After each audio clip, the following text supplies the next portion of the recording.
দুনিয়াতে আল্লাহ ছাড়া আমাদের আপন বলে কেউ নাই।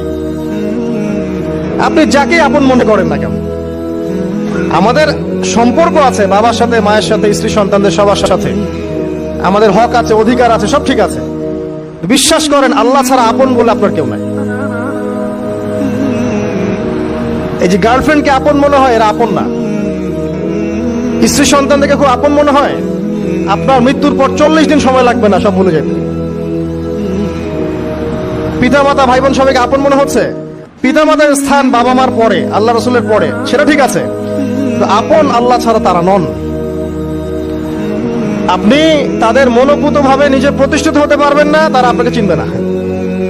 বলো সারাটা জীবন তোর পিছনে এত টাকা ঢাললাম, কি করলি? কিছু করতে পারলি না। আবার এখন যারা পিতা মাতা হয়েছেন, সন্তানদেরকে আপন মনে হচ্ছে, দেখবেন এই সন্তানকে আপনি আপনার মনোপুত ভাবে সম্পত্তি দিতে পারবেন না, ভরণ পোষণ দিতে পারবেন না। এই সন্তান বড় হয়ে আপনাকে বৃদ্ধাশ্রমে পাঠিয়ে দিতে পারে, নাউজুবিল্লাহ। অথবা আপনার সাথে এই সন্তানই খারাপ ব্যবহার করবে। আপন মনে হচ্ছে? আল্লাহ ছাড়া কেউ আপন না। আল্লাহ ছাড়া আপন কেউ না। আর আল্লাহ ছাড়া সত্যিকার অর্থে আপনাকে আমাকে ভালো কেউ বাসে না। শুধু আল্লাহই আপনাকে ভালোবাসে। এটা